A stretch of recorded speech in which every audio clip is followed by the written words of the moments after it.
جنوبی ہند میں اردو ادب کی ابتدا کیسے ہوئی؟ کون سے لوگ تھے جو جنوبی ہند میں آ کر اردو زبان بولنے لگے؟ آئیے جانتے ہیں، لیکن پہلے ایک ریکویسٹ کی جاتی ہے کہ ہمارے اس چینل کو سبسکرائب کریں۔ شکریہ۔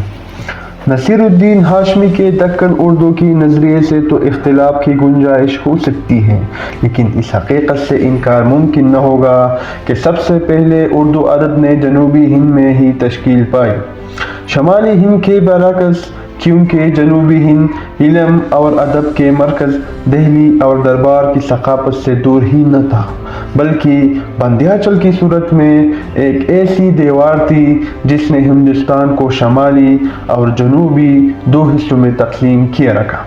نتیجہ یہ نکلا کہ جنوبی ہند میں اردو نے ایک باقاعدہ زبان کا مرتبہ حاصل کر کے مخصوص ادبی اصناف میں تخلیقات کی چراغ فروزاں کی۔ ایک لحاظ سے دیکھا جائے تو صدیوں کی تاریخی عوامل جنوبی ہند میں اردو ادب کی پرواخت کے لیے ابیاری کرتے ملتے ہیں۔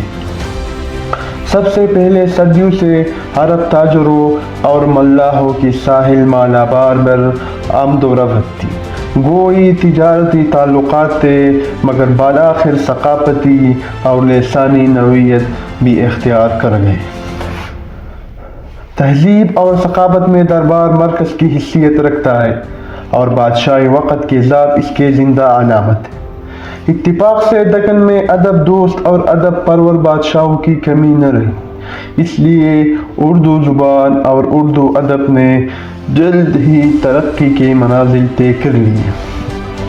گو شایان بہمنی سے اردو ادب کے آثار تلاش کیے جا سکتے ہیں، لیکن اصل ترقی قطب شاہی خاندان، عادل شاہی خاندان کے بادشاہوں کی ادب پروری کی مرہون منت ہے۔ گولکنڈہ میں قطب شاہی خاندان کے بیشتر بادشاہ خود بھی شاعر تھے، اور اسی لیے اس کے دربار میں علماء، فضلاء اور ادباء دور دور سے کھینچ کر آتے اور کمال پنت کی داد پاتے۔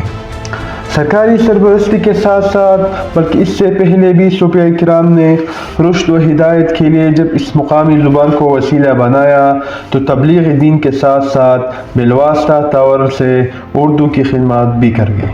اس کے علاوہ بعض صوفیاء شاعری اور موسیقی کا بھی اعلیٰ مذاق رکھتے تھے، اس لیے نادانستہ طور سے وہ حمد و ثنا، اخلاقی پرچار میں ادب بھی تخلیق کرتے گئے۔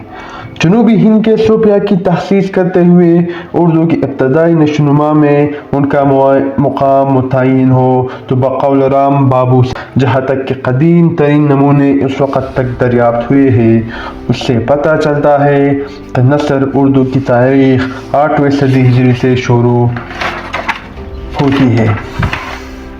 اس کے علاوہ دکنی ادب میں بلحاظ نثر سبرس کے پایا کہ شاید کوئی اور کتاب نہ نکلے، مگر نثر کی مثنویوں سے پوری ہو جاتی ہے۔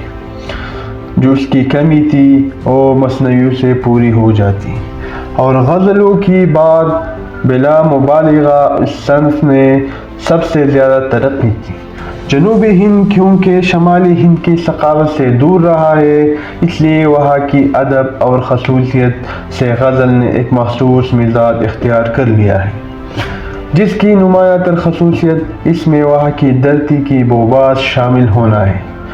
بلحاظ زبان یہ غزل فارسی آمیز نہیں، بلکہ مقامی اثرات کی بنا پر اس کا جھکاؤ بادشاہ مرہٹی کی مرہون منت ہے۔